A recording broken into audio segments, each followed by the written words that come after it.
In 1951, world-renowned ballet dancer Thomas Armour founded a school of classical ballet in Miami after World War II cut his own dancing career short.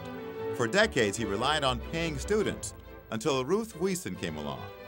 A graduate of New World School of the Arts herself, Ruth describes the defining moment at Carroll City Elementary School that inspired her to take the organization in another direction. This little girl came up to me and she said, "Oh, I just love ballet and I would really love to be a ballet dancer." And I said, "Well, you can, would you like to take classes?" And she started laughing. She goes, "I can't do ballet."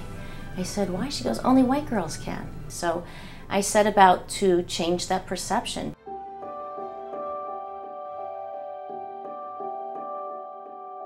It was then that she suggested to Armour that they fill vacancies with scholarship students and train them for acceptance into magnet high schools.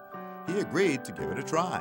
Much later he said, "I never thought it would work, but I figured just let her try it anyways and she'll fail and then it'll change." By 1996, the mission of the Thomas Armour Youth Ballet changed to emphasize community outreach, ballet education, and making the world of ballet accessible to underprivileged youth, both as audience members and as performers.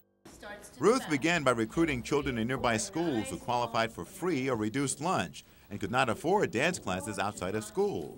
Girls like Stephanie and Sharon, who are now in the college program at New World. I don't think I would be probably dancing.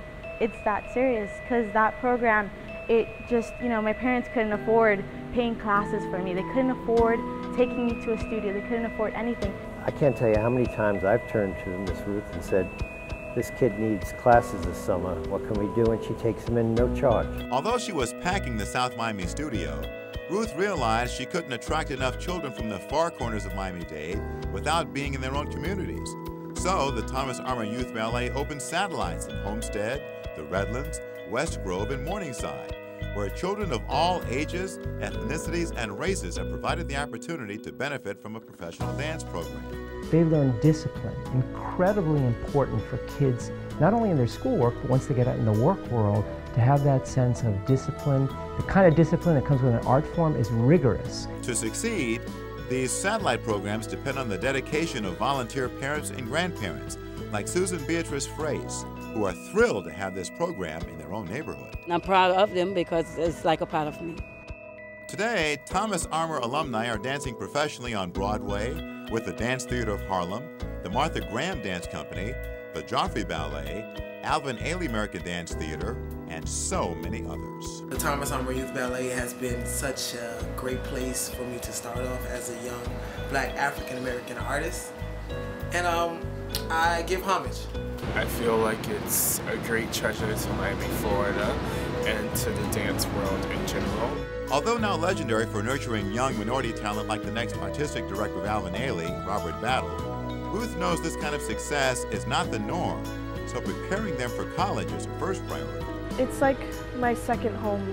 They really do care about grades. They don't want you to sacrifice school to be able to go to the studio. When you look at their program and you learn that 100% of the kids that come through the program either go to college or they get accepted into a professional dance company, I can't think of another example of a nonprofit educational arts organization that has that kind of track record. So just what is their secret of success? It's really so simple. This is not rocket science.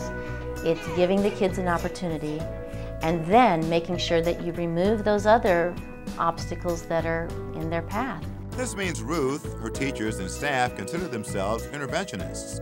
If a child suddenly stops coming to class, they call to find out why. Sometimes it's because a child lost a shoe or can no longer afford train fare, or worse. That's when they step in and pay for shoes, clothes, train passes, and more. They're doing something so right that we ought to bottle it and replicate it, if we could. Replicating this model is precisely Ruth Wiesen's dream. My fantasy is really to take this model and apply it to other arts programs, in music, in theater, in visual arts. For the sake of Miami-Dade's children, let's hope this fantasy becomes reality.